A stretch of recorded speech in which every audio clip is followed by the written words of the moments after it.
அஸ்ஸலாமு அலைக்கும் வரஹ்மத்துல்லாஹி வபரகாத்துஹு. அன்பிற்குரிய சகோதர சகோதரிகளே, நீங்களும் ஆலிம்களாகலாம் என்ற பாடத்தில் மப்னி என்கிற வகையில் லமீர்களை பார்த்துவிட்டு மௌசூல் என்ற வகையை நம்ம பார்த்து வருகிறோம். அந்த மௌசூலில் அல்லது என்றதனுடைய வகையராக்களை பார்த்து விட்டோம். அதுக்கு பிறகு மண் என்று ஒரு சொல் இருக்கிறது, அதுவும் மௌசூல். அது மௌசூலாக மட்டும் இல்லாமல் வேறு வேறு நோக்கங்களுக்காக வரும், அதையும் நம்ம பார்த்துட்டோம். அதான் மண் என்றால் யாருங்கிற அர்த்தத்தில் வரக்கூடியது. அடுத்ததாக மா என்கிற ஒரு எழுத்தையும் பார்த்தோம். இந்த மாங்கிறது பல அர்த்தங்களுக்கு வரக்கூடியதாக இருக்கிறது. அதில் ஒன்று மௌசூல். அப்போ என்னென்ன அர்த்தங்கள் வரும், அதை எப்படி வேறுபடுத்தி பார்க்கிறது என்பதையும் நம்ம பார்த்து முடிச்சிட்டோம்.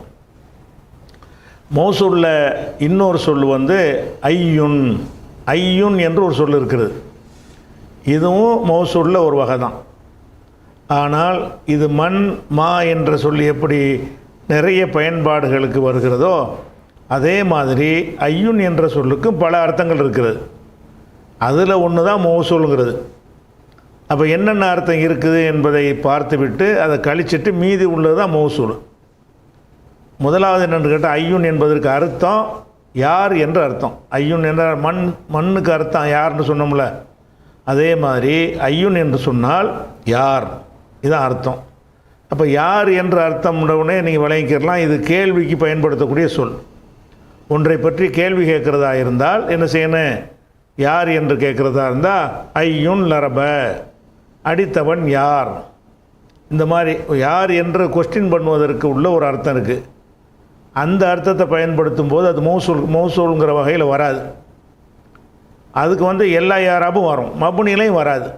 ஐயுன் ரஃபு செய்யும் பொழுது, நசபு செய்யும் பொழுது ஐயன், ஜர்ரு செய்யும் பொழுது ஐயன் என்று என்ன செய்யும், எல்லா யாராபுகளுமே வரும். இது மப்னியில் வராது. இருந்தாலும் இந்த மௌசூலில் ஒன்றே ஒன்று வருது இல்லையா, அதுக்காக வேண்டி இந்த ஐயுன் என்பதை தெரிஞ்சுக்கிட்டோம்னா தான் அப்புறம் மௌசூலை பார்த்துக்கிடலாம். மௌசூலில் மட்டும் ஒரே ஒரு இடம் மப்னியாக வரும், பாக்கி எல்லாம் ஏராபோடு தான் வரும். இப்போ ஐயுன் என்பது ரெண்டு விதமாக அதை பயன்படுத்துவாங்க. இந்த கேள்விக்குறிக்கு பயன்படுத்தும் போது வெறுமனே ஐயுன் என்றும் சொல்லி கேட்பார்கள். அல்லது ஐயு என்பதை ஏதாவது ஒன்றில் இலாபத்து செஞ்சு, ஐயுன் நாசி மனிதர்களில் யார், ஐயு தாமி உணவுகளில் எது. அதாவது இந்த ஐயு என்பதை லமீரில் இலாபத்து ஐயுஹும் அவர்களில் யார். ஒரு கூட்டம் இருக்கிறாங்க, அங்கே இப்ராஹிம்னு ஒரு ஆள் இங்கே தேடி வர்றீங்க. ஐயுக்கும் இப்ராஹிம், உங்களில் இப்ராஹிம் யார். இந்த ஐயு என்பது என்ன செய்கிறோம், கும் என்பதில் இலாபத்து செஞ்சு பேசுகிறோம். வெறுமனே ஐயுன் என்றும் இதை யூஸ் பண்ணலாம். கேள்வி கேட்கும் பொழுது வெறுமனே ஐயுன், ஐயுன் முகமது யார் என்று என்ன செய்யலாம், கேள்வி கேட்கலாம். ஐயுஹும் அல்லது ஐயுக்கும் அல்லது ஐயுன் நாசி அல்லது துல்லாபினா மாணவர்கள், இப்படி ஏதாவது ஒன்றை போட்டு அதில் இவன் யார் என்றும் கேட்கலாம். இப்போ ஐயு என்பதற்கு அர்த்தம் யார்ன்ற அர்த்தம். இது எப்படிலாம் பயன்படுத்தலாம்னு கேட்டால், வெறுமனே ஐயுன் அல்லது ஐயுன் என்பதை ஏதாவது ஒரு பொதுவான சொல்லை இலாபத்து செஞ்சு ஐயுர் ரிஜாலி, ஐயுன் நிசாயி, பெண்களில் யார் ஆண்களில் யாருன்னு இப்படி இந்த மாதிரி சொல்கிறதுக்கு பயன்பாடு இருக்குது. உதாரணமாக இதாக இருக்குது, ஐயுன் அஹசனு. ஐயுன் அஹசனு, அஹசனுன்னா அழகானவன். அழகானவன் யார், ஐயுன் அஹசனு அழகானவன் யார். மின்கும் வருஷத்துக்கு உங்களில், ஐயுன் அஹசனு மின்கும் உங்களில் யார் ரொம்ப அழகானவர். இந்த மாதிரி சொல்லும் பொழுது வெறுமனே ஐயுன்னு பயன்படுத்துகிறோம்.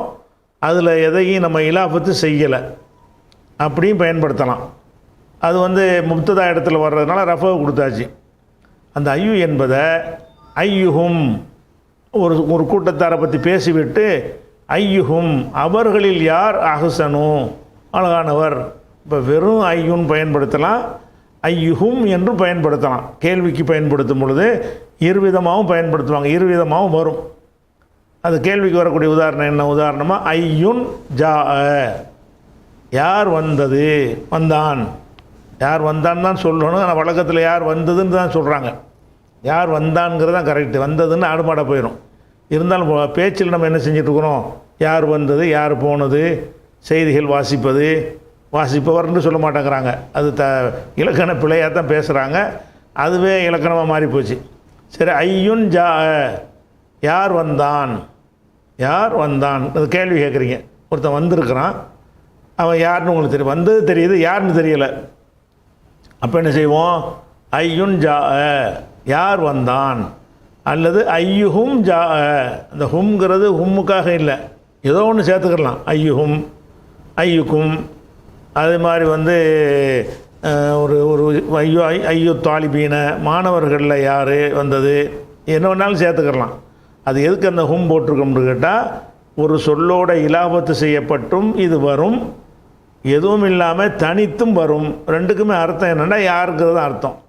ஐயுன் ஜா, ஐயுஹும் ஜா, யார் வந்தான் அப்படிங்கிற அர்த்தம். அதே மாதிரி ஐயுஹும் எஜியூ சபாகன், சில புரிஞ்சுக்கிறதுக்கு சில உதாரணம். யார் சபாகன்னா காலை நேரம், சுபு இருக்குல்ல, சபாகன்னா காலை நேரம், எஜிவுன்னா வருவார். ஐயுஹும் எஜிவு சபாகன், உங்களில் யார் காலை நேரத்தில் வருவார். காலையில் ஒரு ஆள் வர சொல்லியிருக்கிறோம், ஒரு ஆள் வரணும், உங்களில் யார்ப்பா வர்றீங்க அப்படின்னு கேட்குறதா இருந்தால் ஐயுக்கும்னு வச்சுக்கிறோங்க. ஐயுக்கும் எஜிவு சபாகன், உங்களில் யார் காலையில் வருவார், யாருங்கிற அர்த்தத்துக்கு வருது. இந்த இடத்துல ஹும்ங்கிறத சேர்த்து பயன்படுத்தி இருக்கிறோம். அதே மாதிரி இந்த ஐயுன் என்பது மபுனி கிடையாது. நம்ம படிக்கிறது மபுனி பாடம் தான் படிக்கிறோம். மபுனி பாடம்னா என்ன அர்த்தம், எப்போவுமே ஒரே மாதிரி இருக்கிறதுக்கு பேர் தான் மபுனிங்கிறது. இந்த கேள்விக்கு பயன்படுத்துகிற ஐ இருக்கு இல்லையா, அது மபுனி கிடையாது. ரஃபோ செய்கிறத ஃபாயிலை பற்றி கேள்வி கேட்டிங்கன்னா அது ரஃபோ செஞ்சிடணும். மஃபூலாக ஆக்கி அதை கேள்வி கேட்டிங்கன்னு சொன்னால் அதுக்கு நசப்பு செஞ்சிடணும். உதாரணமாக ஐயகும் தல்ரிபு, நீ யாரை அடிப்பாய். ஐயகும் அவர்களில் யாரை, தல்ரிபுன்னு வந்துருச்சுல, நீ அடிப்பாய்.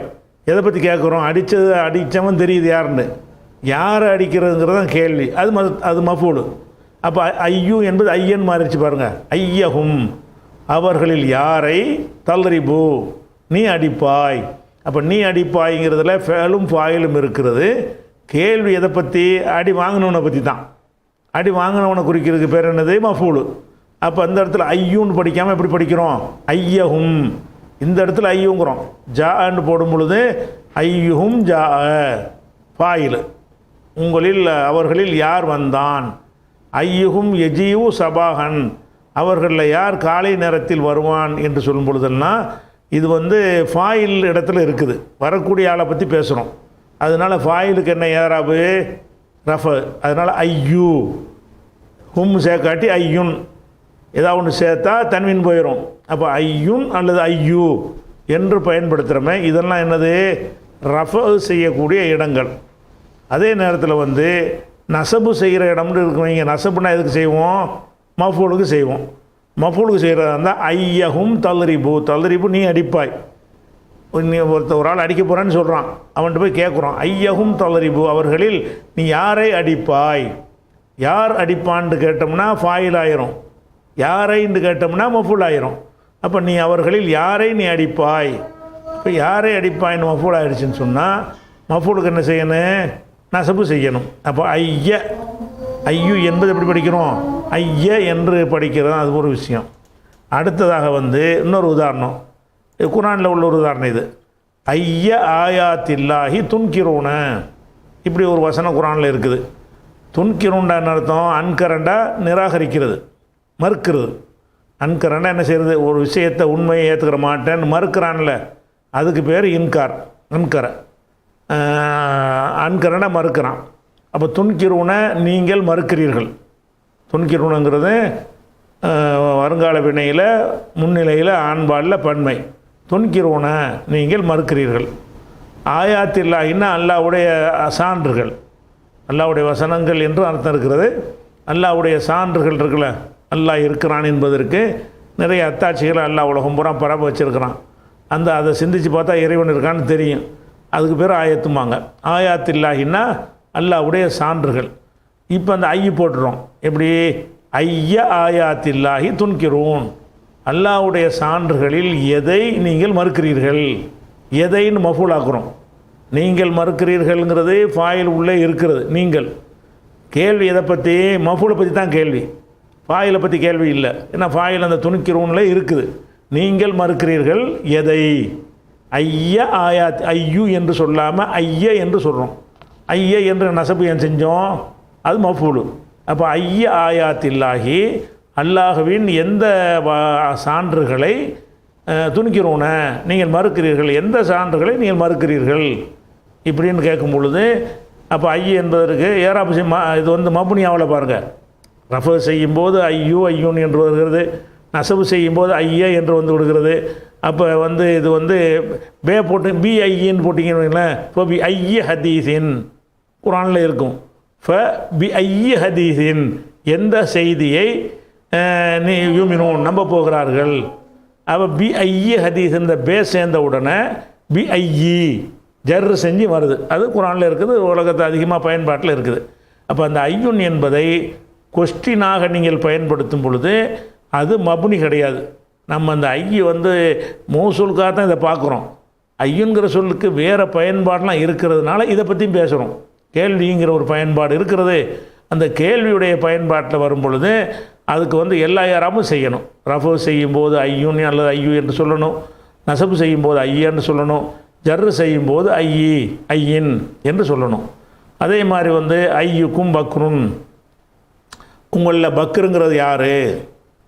உங்களில் ஒரு கூட்டத்தில் பக்ரு இருக்கிறான், அவன் யாருன்னு கண்டுபிடிக்கணும், அதை கேட்கணும். ஐயுக்கும் பக்ருன், உங்களில் யார் பக்ரு? இந்த கேள்வி கேட்கும் பொழுது யாரை பற்றி கேட்குறோம்? பக்ரை பற்றி கேட்குறோம். யாருங்கிறது கேட்குறோம். பக்ருங்கிறது எழுவாய், யாருங்கிறது ஹபர். அப்போ ஹபருக்கு என்ன செய்யணும்? அது வந்து ரஃபு தானே செய்யணும். முப்ததாவுக்கும் ரஃபு செய்யணும், ஹபருக்கும் ரஃபு செய்யணும். அந்த வகையில் ஐயன்னு சொல்லாமல் ஐயுன்னு தான் சொல்லணும். ஐயுக்கும் பக்ருன், உங்களில் பக்ரு யார்? அப்போ ரஃபு செய்யும்போது ரஃபு வந்துருச்சா? அதே மாதிரி இப்போ பெண்ணாக இருந்தால் ஐயு மாற்ற தேவையில்லை. ஐயுக்குன்ன ஃபாத்திமா, உங்களில் ஃபாத்திமா யார் என்று கேட்குறோம். இப்படி வந்து ஐயு வந்து செய்வாங்க, பயன்படுத்துவாங்க. இந்த ஐயுன் என்பதை வந்து தனியாக சொன்னீங்கன்னா அது உயர்திணைக்கு தான் பயன்படுத்தணும். தனியான்னு சொன்னால் வெறுமன ஐயுன் என்று சொன்னீங்க என்று சொன்னால் யாருங்கிற அர்த்தத்துக்கு தான் பயன்படுத்தணும், எதுங்கிற அர்த்தத்துக்கு பயன்படுத்தக்கூடாது. இந்த ஐயுன் என்பதை ஒரு பொருளை பற்றி எதுன்னு கேட்க நினைக்கிறீங்க, அதுக்கு வந்து மாண்டு ஒன்று படித்தோம்ல, அதை பயன்படுத்தணும். ஐயுன் பயன்படுத்த முடியாது. ஐயுன் என்பது எதுக்கு தான் பயன்படுத்தணும்? ஒரு ஆடு வந்திருக்கும்போது ஐயுன் ஜான்னு கேட்கக்கூடாது. ஒரு மனுஷன் வந்திருக்கும் போது என்ன செய்யணும்? அதை கேட்கணும். அப்போ ஐயுன் என்பது வந்து எதனுடையும் சேர்க்காம வெறுமனே ஐயுன் என்று பயன்படுத்தப்பட்டால் அது மனிதன் ஜின்னு மலக்கு அது மாதிரியான அறிவுள்ள படைப்புகளைத்தான் என்ன செய்யும்? அது குறிக்கும். அதாவது நம்ம சுருக்கமாக சொன்னால் யாருங்கிற அர்த்தத்துக்கு வரும். சுருக்கமாக சொன்னால் அது யாருங்கிற அர்த்தத்துக்கு வரும், எதுங்கிற அர்த்தத்துக்கு வராது. அதே நேரத்தில் இந்த ஐயு என்பதை வந்து இன்னொரு சொல்ல சேர்க்குறோம்ல, அந்த சேர்க்குற சொல்லு வந்து மனித இனமாகவும் இருக்கலாம், வேறு பொருள்களாகவும் இருக்கலாம். அப்படி சேர்க்கும் பொழுது வேறு பொருளில் சேர்த்திங்கன்னா எதுங்கிற அர்த்தமாயிரும். உதாரணமாக இந்த ஐயுன் நாசி ஹைருன்கிறோம். ஐயுன் நாசி ஹைருன், மனிதர்களில் யார் சிறந்தவன்? ஐயுன் நாசி ஐயனா யார்னு அர்த்தம், நாசனா மனிதர்களில் யார் சிறந்தவன்? ஐயுன் நாசி, மனிதர்களில் யார் ஹைருன் சிறந்தவன்கிறோம். இந்த இடத்துல யார்னு அர்த்தம் செய்கிறோமா? அடுத்த உதாரணம் பாருங்கள். ஐயு தாமி ஹைருன், இப்படியும் சொல்லலாம். தாம்டா உணவு, ஐயு தாமி ஹைருன், உணவில் யார் சிறந்ததுன்னு சொல்ல முடியுமா? எதுன்னு அர்த்தமாயிருது. அந்த ஐயு என்பது யாருங்கிற அர்த்தத்தில் இருந்தாலும் அதனோடு வந்து அகரிணை பொருளை சேர்த்துட்டீங்கன்னு சொன்னால் எதுங்கிறதும் பயன்படுத்தலாம். மனுஷனுக்கு தான் பயன்படுத்தணுங்கிற கண்டிஷன் வெறும் ஐயுனுக்கு தான். ஐயுன் மட்டும் இருக்குல்ல, அதை சொல்கிறது தான் மனிதனுக்கு பயன்படுத்தணும். ஐயுனோட ஏதாவது சேர்த்துட்டீங்கன்னு சொன்னால் ஐயு தாமி ஐயுல் கலாமி, பேச்சில் எது சிறந்தது இப்படி ஏதாவது பேசுகிறீங்கன்னு வைங்களேன். வேறு பொருள்கள். ஐயுல் கிதாபி, எந்த கிதாபு, பல கிதாபுகள் இருக்கிறது, எந்த கிதாபு பெருசுன்னு கேட்க வேண்டியிருக்குது. ஐயுல் கிதாபி அக்பரு, எந்த கிதாபு பெருசு அப்படின்னு கேட்குறதா இருந்தால் அது எந்த அல்லது எதுன்னு கேட்போமே தவிர யாருன்னு கேட்க மாட்டோம்ல. அப்போ அந்த ஐயுன் என்பதை வந்து அந்த இலாஃபத்து செஞ்சு பயன்படுத்தும் பொழுது அது வந்து உயர்திணைக்கும் பயன்படுத்தலாம், அகரணைக்கும் அதாவது மனுஷனுக்கும் பயன்படுத்தலாம், மனிதன் அல்லாத பொருள்களுக்கு ஆடு மாடு பேனா பென்சில் எதுக்கு வேணாலும் என்ன செய்யலாம், பயன்படுத்தி கொள்ளலாம். அதே மாதிரி வந்து இப்போ ஒரு இப்படி கேள்வி கேட்குறோம், மஃபூலை பற்றி கேட்குறோம். இப்படி ஐயன் அக்கரம் தகு, அக்கரம் தண்டா நீ வந்து மதித்தாய், மரியாதை செய்தாய்ன்ற அர்த்தம். அப்போ மரியாதை செய்தாய்ங்கும் போது ஐயன் அக்ரம் த, யாருக்கு நீ மரியாதை செய்தாய். அக்ரம் த என்பதில் வந்து என்ன இருக்கிறது, அது இது இருக்குது, அதாவது ஃபாயில் இருக்கிறது, நீன் இருக்கிறது. நமக்கு எதுதான் வேணும், மஃபூல் தான் வேணும். அப்போ அக்ரமத்தை நீ மரியாதை செய்தாய், ஐயன் யாரை. அப்போ மஃபூலாக இருக்கனால ஐயன் நசபு செஞ்சிட்டோம். அப்போ இந்த ஐயுன் என்ற வார்த்தை வந்து மஃபூலாக வந்தால் நசபு செய்யப்படும், முப்ததாவாக ஃபாயிலாக இடத்துல வரும் என்று சொன்னால் ரஃபு செய்யப்படும், அல்லது ஜர்ருடைய எழுத்து அதனுடைய முன்னாடி சேர்ந்து விட்டது என்று சொன்னால் ஜர்ரு செய்யப்படும். இது மோரபுடைய வகையில் வரும். இலாபத்து செஞ்சாலும் அது மோரபு தான், இலாபத்து செய்யாட்டாலும் மோரபு தான். ஐயுன் ஐயன் ஐயின், ஐயுகும் ஐயகும் ஐயிஹிம் என்று என்ன செய்யும், அது என்ன மாதிரி வந்தாலும் அனைத்து யாராபுகளும் எந்தெந்த இடத்துல என்ன யாராபு வரணுமோ அதெல்லாம் வந்துடும். இது ஒரு வகை, ஐயினுடைய ஒரு வகை. ஆனால் நம்ம மௌசூலுக்கு படிச்சுட்டோம், மௌசூலில் சேராது. ஐயின் மௌசூலாக வரும், மௌசூல் அல்லாத தெரிஞ்சுக்கிட்டால் தான் மௌசூலை பிரித்து அறிய முடியும். அதுக்கு தான் இதை நம்ம தெரிஞ்சுக்கிறோம். சரியா? இரண்டாவது, ஐயுன் என்பதுக்கு ஷர்த்துடைய அர்த்தம் இருக்குது. ஷர்த்துடைய அர்த்தங்கிறது என்ன, ஏற்கனவே இந்த மண் என்ற சொல்லுக்கு பார்த்தோம்ல, அதே தான். ஷர்த்துடைய அர்த்தம்னா யாருங்கிற அர்த்தமும் வரணும், அதாவது ஆளுங்கிற அர்த்தமும் அதில் வரணும். ரெண்டு வாக்கியத்தில் வரணும். ஒரு வாக்கியத்தில் வந்தால் அது கேள்வி தான். மற்ற ஐயுன் எதுஹபு, எவன் போகிறான்னு கேட்டால் கேள்வி தான்.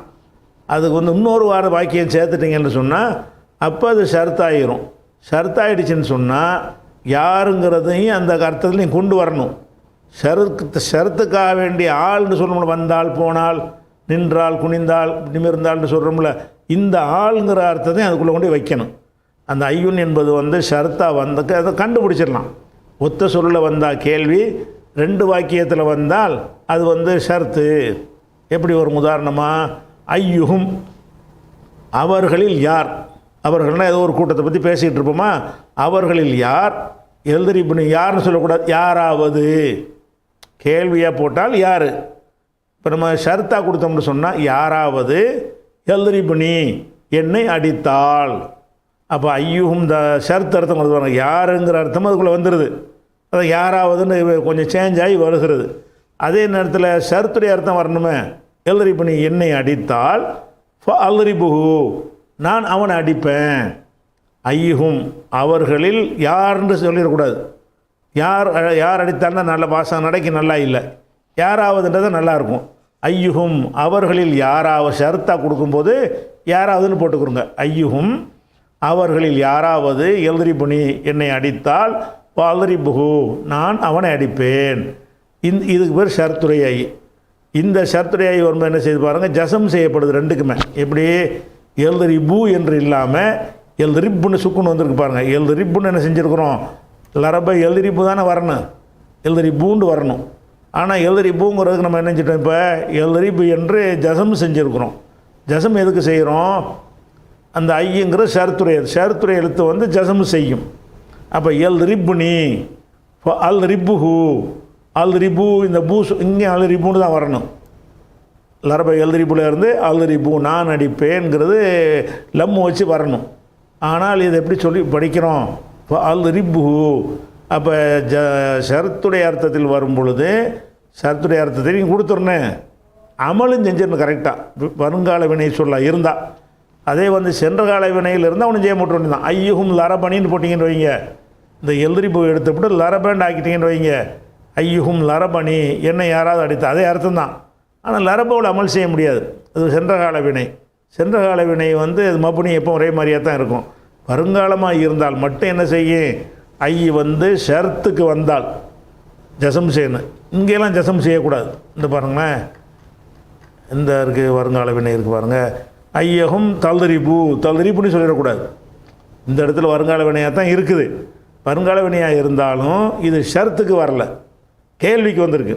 அப்போ ஐயகும் தல்ரிப்பு என்று சொல்லாமல் தல்ரிப்பு என்று சொல்லணும். அது மாதிரி ஐய ஆயாத்தில்லாஹி துன்கிரூனன்று துன்கிரூ என்று சொல்லக்கூடாது. துன்கிரூனன்று நூனை வச்சியே தான் சொல்லணும். ஏன்னா ஜசம் நம்ம செய்யலை. ஏன் ஜசம் செய்யலை என்று கேட்டால் இது கேள்வி தான் கேட்குறோம், நம்ம ஷர்த்தை பயன்படுத்தலை. அல்லாஹ்வின் சான்றுகளில் எதை நீங்கள் மறுக்கிறீர்கள் என்று கொஸ்டின் கேட்குறதுனால இதில் என்ன செய்யாது, அந்த வினை சொல்லுக்கு ஜசமும் வராது. ரெண்டு வாக்கியம் வரும்போது வருது. புரியுதா? ஐயுகும் எல்லரிபுனே, யாராவது என்னை அடித்தால் பல்லரிபுகு, அவனை நான் அடிப்பேன். இது ஷர்த்தியா. ஷர்த்தியாவுக்கு இன்னொரு உதாரணம், ஐயுக்கும், உங்களில் யாராவது யக்குத்துல், கொல்லுவானையானால், ஃபாக்துல்ஹு, அவனை நான் கொண்டு விடுவேன். ஒருத்தன் உங்களை யாராச்சும் கொலை செஞ்சிங்கன்னா நான் அவனை கொலை செஞ்சு விடுவேன் அப்படின்னு சொல்லும்போது இந்த ஐயு எதுக்கு வந்திருக்கு? ஷரத்துக்கு வந்திருக்குது. ஷரத்துக்கு வரும்போது யாராவதுன்னு ஆக்கிக்கிறேன்னு அந்த வினை சொல் வருங்காலமாக இருந்தால் ஜசம் செய்யணும். யக்குத்துலுன்னு சொல்லாமல் யக்துல், ஃபாக்குத்துலுன்னு சொல்லாமல் ஃபாக்துல் என்று சொல்லணும். இது ரெண்டு தான் அந்த ஐயுடைய அர்த்தம். மூணாவது மௌசூல். மொத்தம் 3 தான் உண்டு. ஐயுன் என்பது ஒன்று கேள்வி, அதை பார்த்து முடிச்சிட்டோம். ரெண்டாவது ஷர்த்தியா. ஷர்த்தியான்னா நிபந்தனையை போட்டு சொல்கிறது. வந்தால் போனால், வந்தால் தருவேன், போனால் அடிப்பேன், இப்படின்னு சொல்லி இந்த ஆள்னு வரும்ல, அந்த மாதிரி கருத்தை தரக்கூடியது தான் என்ன செய்வாங்க, ஷர்த்தியான்னு சொல்லுவாங்க. ஷர்த்தியான்னா ஒன்று ஷர்த்தும்பாங்க, ஒன்று ஜவாபும்பாங்க. நீ வந்தால் இதுக்கு பேர் ஷர்த்து, நான் தருவேன் இதுக்கு பேர் ஜவாபு. ஷர்த்துனா எதில் அந்த கண்டிஷன் இருக்குதோ அந்த கண்டிஷனுக்கு ஷர்த்தும்பாங்க. அந்த கண்டிஷன் இருந்தால் நம்ம என்ன செய்வோமோ அதுக்கு பேர் ஜவாபுமா, ஜஸான்னு சொல்லுவாங்க, ஜவாபுன்னு சொல்லுவாங்க. ஷர்த்து ஜஸா அல்லது ஷர்த்து ஜவாப். அந்த ஜவாபுங்கிற பேரும் அதுக்கு இருக்கிறது, ஜஸாங்கிற பேரும் இருக்கிறது.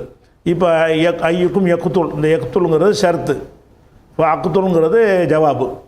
ஷர்த்துக்கும் ஜவாபுக்கும் என்ன செய்யணும், இந்த சொற்களையும் தெரிஞ்சுக்கிறதுக்கு தான். அந்த சொற்களையும் நீங்கள் தெரிஞ்சுக்கிட்டால் தான் இந்த மாதிரி கித்தாப்பில் வரும்போது உங்களுக்கு புரியும். ஜவாபுன்றவன என்ன ஜவாபுன்னு முடிக்கக்கூடாதுல்ல, அதுக்காண்டி அதை எப்படி அரபியில் சொல்லுவாங்களோ அதையும் சேர்த்து உங்களுக்கு சொல்லித்தரோம். அதனால் அப்போ ஷர்த்துன்னா இது முதல் அந்த கண்டிஷன் இருக்குல்ல, அந்த கண்டிஷனுக்கு பேர் ஷர்த்து. அந்த கண்டிஷன் இருந்தால் என்ன ரிசல்ட்டோ அந்த ரிசல்ட்டு பேர் ஜவாப். கண்டிஷன் ரிசல்ட்னு வச்சுக்கிறீங்களேன். கண்டிஷனுங்கிறது ஷர்த்து, அந்த ரிசல்ட்டுக்கு பேர் என்னது, ஜவாபு அல்லது ஜஸா ரெண்டும் சொல்லிக்கிறலாம். இப்போ இது ரெண்டு என்னது, கேள்விக்குறி, ஷர்த்து முடிஞ்சிருச்சு. அதுக்கு அடுத்தது மௌசூல். மௌசூல்ங்கிற என்ன அர்த்தம்னு கேட்டால் அல்லதி என்கிற அர்த்தத்தில் வரக்கூடியது.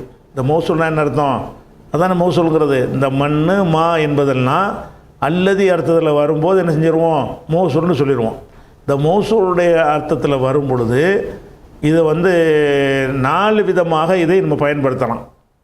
கேள்விக்கும் ஷர்த்துக்கு வரும்போது 2 விதமாக தான் பயன்படுத்தலாம். எப்படி இங்கே பாருங்கள், 2 விதம் போட்டோம் ஆரம்பத்திலேயே. இந்த 2 தான் பயன்படுத்தலாம். எப்படி, அதாவது ஒன்று லமீர் இல்லாமல் லமீரை சேர்த்து, லமீர் இலாபத்து, ஒன்று இலாபத்து செய்யாமல் ஒன்று இலாபத்து சேர்த்து பயன்படுத்துகிறோம். ஐயுன் அஹ்சனு, ஐயுஹும் அஹ்சனு, ரெண்டுக்கு ஒரே அர்த்தம் தான். யார் அழகானவன், அவர்களில் யார் அழகானவன், அல்லது ஐயுக்கும் அஹ்சனு. அந்த ஐயு என்பது ஐயு மட்டும் பயன்படுத்துவாங்க, அல்லது ஐயு என்பதோட அது இன்னொன்று இலாபத்து செஞ்சும் பயன்படுத்துவாங்க. இப்பொழுது 2 விஷயந்தான், கேள்விக்கு வந்தாலும் சரி, ஷரத்துக்கு வந்தாலும் சரி. அதே நேரத்தில் மௌசூலாக வந்துச்சுன்னு சொன்னால் அது 4 விதமாக அதை பயன்படுத்தலாம். மௌசூலுங்கிற அர்த்தத்தில் ஒரு என்ன செய்யலாம், 4 விதமாக பயன்படுத்தலாம். எப்படி 4 விதம்னா, இந்த அல்லதியுடைய அர்த்தத்தில் வருதுல்ல, அல்லதிங்கிற அர்த்தத்தில் வரும் பொழுது மௌசூலுக்கு ஒரு கண்டிஷன் நம்ம பார்த்துருக்கோம். என்ன கண்டிஷன், ஒரு மௌசூலாக இருந்தால் அந்த மௌசூலுக்கு மீளக்கூடிய லமீர் அதில் இருக்க வேண்டும். அதை பார்த்தோமா இல்லையா? உதாரணமாக அல்லதி இருக்குது, ஜா வந்தான், அல்லதி லரப அடித்தவன் வந்தான்.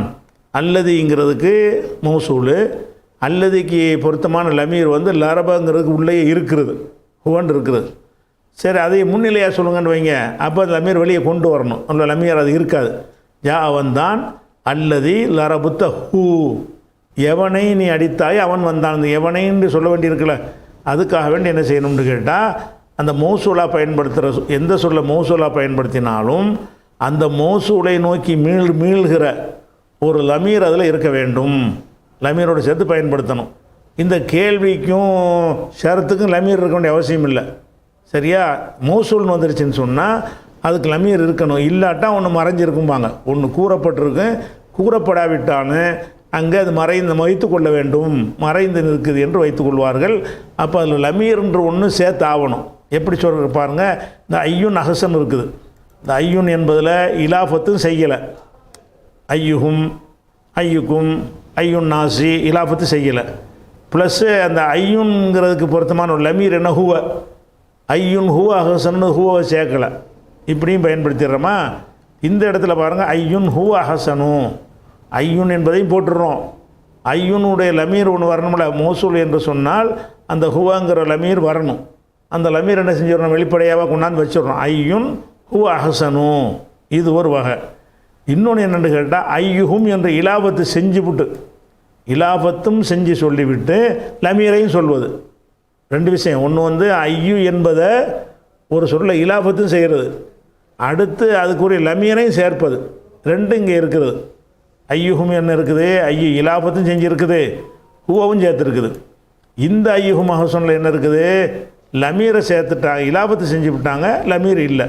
அப்போ மொத்தம் 4 வகை. 4 வகையை இப்படி போட்டால் தான் உங்களுக்கு தெரியும். இந்த பிரித்து போடுறேன், ஒரே பார்வையில் தெரிகிற மாதிரி.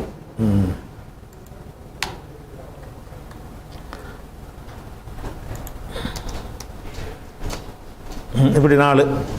இந்த 4க்கும் உள்ள வித்தியாசம் நீங்கள் விளங்கிக்க. 4க்கு பார்த்தாலும் உங்களுக்கு தெரியும். 4க்கு என்ன டிஃப்ரெண்ட்டுன்னு நீங்கள் என்ன செய்யணும், விளங்கிக்கிறலாம். என்ன டிஃப்ரெண்ட்டு? முதல் வார்த்தை ஐயுன் அஹசனுன்னு இருக்கா. ஐயுன் என்பது இலாஃபத்து செய்யாமல் வந்திருக்குது. சரி, இந்த ஐயுன் ஹூ அஹசன் இருக்குல்ல, ரெண்டாவது, அதுவும் இலாஃபத்து செய்யாமல் வந்திருக்குது. இதுவும் வெறும் ஐயுன்னு வந்திருக்குது. இதுவும் இந்த 4 வகை எதுக்கு பிரிக்கிறோம் என்று கேட்டால், இந்த 4 வகையில் இந்த ஒரு வகை மட்டும்தான் மப்னியில் வரும். 3 வகைக்கு இடத்துக்கு தகுந்த மாதிரி ஏறாப்பு செஞ்சு போடணும். இல்லாட்டி இந்த 4 பிரிக்க தேவையில்லை. இந்த 4 விதமான பயன்பாட்டில் ஒரே ஒரு விதமாக பயன்படுத்தினால் மட்டும்தான் ஐயு என்ற எப்பவும் இருக்கும். 3 வகையை பயன்படுத்தினீங்க என்று சொன்னால், ரஃபுக்கு ஐயுண்டு மாறிக்கிறேன், நசபுக்கு ஐயன்னு மாறிக்கிறேன், ஜர்ருக்கு ஐயின்னு மாறிக்கிறேன். ஒன்று தான் மப்னி. இதில் மௌசூலில் 4 விதமாக மௌசூலை பயன்படுத்தலாம். அந்த 4 பயன்பாட்டில் மப்னி அது ஐயு என்றே எப்பவும் ரஃபோவில் இருக்கு, லம்மில் இருக்கும்ல, அது ஒரு இடம் மட்டும்தான். அது ஒரு இடத்து தெரிஞ்சுக்கிறதுக்கு தான் 4 வகையை நீங்கள் பிரித்து அறிஞ்சிக்கிறணும். ஒன்று அந்த ஐயுன் என்பது இலாஃபத்து செய்யாமல் பயன்படுத்துகிறது. ஒன்று இலாஃபத்து செய்யாமல் பயன்படுத்துறதுல 2 வகை இருக்கிறது. ஒன்று அதுக்கு மீளக்கூடிய லமீரை குறிப்பிடுவது, குறிப்பிடாமல் இருப்பது. குறிப்பிடுவதற்கு உதாரணம் இது. குறிப்பிட்டிருக்கமா ஹூவண்டு, இலாஃபத்தும் செய்யலை, ஹூவங்கிறதையும் போட்டுவிட்டோம், அப்போ குறிப்பிட்டிருக்கோம். இதில் இலாஃபத்து செய்யலை, ஆனால் லமீரையும் குறிப்பிடலை. அப்போ இலாஃபத்து செய்யாமல் லமீரை குறிப்பிடுதல் 1, இலாஃபத்து செய்யாமல் லமீரை குறிப்பிடாமல் இருப்பது 1, விடுதல் 1. அதான் இலாஃபத்து கிடையாது, அந்த லமீரை சொல்லியிருப்போம். இலாஃபத்து கிடையாது, லமீரை சொல்லாமல் இருப்போம். இந்த முதல் 2 அதை காட்டுதா இல்லையா? இந்த முதல் 2 சொற்கள் இந்த பயன்பாடும் ஐயுன் என்பது இலாஃபத்து இல்லாமல் வந்திருக்குது. அதே நேரத்தில் 1ல் ஹூவங்கிற லமீரை போட்டிருக்கிறோம், 1ல் போடலை. இது ஒரு வகை. அர்த்தம் எல்லாத்துக்கும் ஒன்று தான். யார் அழகானவன் தான் அர்த்தம் வணங்குதா, ஒரே அர்த்தம் தான். அர்த்தம் ஒன்றா இருந்தாலும் இந்த அர்த்தத்தை சொல்வதற்கு இந்த மாதிரி பயன்படுத்துவாங்க. அல்லது இலாஃபத்து செஞ்சு பயன்படுத்துகிறாங்கல்ல, அதுலேயே 2 வகை இருக்குது. இலாஃபத்து செஞ்சு அந்த ஐயுக்கு பொருத்தமான லமீரை வைக்கிறது 1, அதை எடுத்துடுறது 1. இது பாருங்கள், ஐயுகும் இலாஃபத்து செஞ்சுருக்கா. இதில் இலாஃபத்து செஞ்சுருக்கிறோம், அதோடு என்ன செஞ்சுருக்கோம்னா ஐயுனுக்கு பொருத்தமான லமீரை குறிப்பிட்டிருக்கிறோம், ஹுவாங்கிறத குறிப்பிட்டிருக்கிறோம். இங்கே ஐயை இலாஃபத்து செஞ்சுருக்கிறோம், ஆனால் அந்த ஹுவாங்கிறது குறிப்பிடலை. அப்போ இலாஃபத்து செய்யும் பொழுது 2 நிலைமை, இலாஃபத்து செய்யாமல் இருக்கும்போது 2 நிலைமை. 2 நிலைமை என்ன? இலாஃபத்தும் செய்து லமீரை சொல்வது, லமீரை சொல்லாமல் இருக்குது. இலாஃபத்து செய்யாமல் இருந்து லமீரை சொல்வது, லமீரை சொல்லாமல் இருக்கிறது. இப்படி ஒரு 4 வகையாக இந்த சொல்லை நம்ம என்ன செய்யலாம், பயன்படுத்தலாம். இந்த 4 வகையாக பயன்படுத்துறதுல எந்த இடத்துல அது மோரபாவும், எந்த இடத்துல மப்னியாவும் ஒன்று ஒன்றா பாருங்கள். முதல் விஷயம் ஜா வந்தான், ஐயுன் காயிமுன், ஐயுன் காயிமுன்கிறோம். ஐயுன்னா அல்லது அர்த்தம். இப்போ யார் நின்றானோ அவன் வந்தான், ஜா வந்தான், மௌசூல்னா என்ன அர்த்தம்? ரெண்டை இணைச்சி அர்த்தம் செய்கிறது தானே.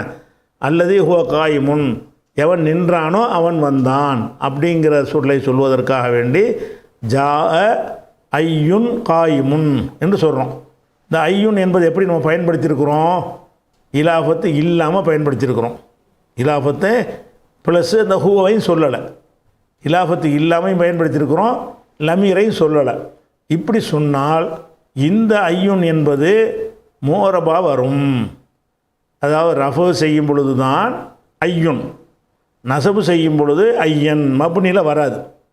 சாதா சொல்லு மாதிரி செய்து அம்பரு பக்கருக்கு ஏராப்பு செய்கிறோம்ல, அந்த மாதிரி என்ன வரும்னு கேட்டால் ஜா ஐயுன் காயிமுன், ரஐத்து ஐயன் லரப. இந்த ரெண்டாவது வார்த்தையை பாருங்கள், ரஐத்து ஐயன், நான் பார்த்தேன், ஐயன் லரப அடித்தவனை, ரஐத்து நான் பார்த்தேன், ஐயன் லரப அடித்தவனை பார்த்தேன் என்று சொல்லும் பொழுது இந்த ஐயனுக்கு நம்ம என்ன செய்கிறோம்? நசபு செஞ்சிடறோம். அப்போ இது மப்னி இல்லை தானே. மப்னியாக இருந்தால் எப்பவும் ஐயுனில் இருந்துக்கிட்டு இருக்கணும். அப்போ வந்து ஜா ஐயுன் காயிமுன், இது முதல் உதாரணம். முதல் உதாரணம் என்னது? இலாபத்து செய்யாமல் இருக்கும், செய்யாமல் இருக்கிற ஐயுங்கிறதுல இலாபத்து செய்யலையில், இலாபத்து செய்யாமலும் இருக்கும், அதை நோக்கி மீளுகிற லமீரும் கூறப்படாமல் இருக்கும். இந்த ஸ்டைலில் எதை பயன்படுத்தினாலும் சரி, இதை வந்து நீங்கள் மபுனி ஆக்காமல் சாதா சொல்லு மாதிரி பயன்படுத்த வேண்டியதான். ஜா ஐயுன் காயிமுன் ரஐத்து ஐயன் காயிமன் மரர்த்து பி ஐயின், பே போட்டு பி ஐயின் காயிமின்னு என்ன செஞ்சுக்கிறேன்னு எல்லா யாராப்பும் கொடுத்துடணும். அது ஒரு வகை. மீதி உள்ள 3 வகை இன்ஷா அல்லாஹ் என்ன செய்வோம், நாளைக்கு பார்ப்போம்.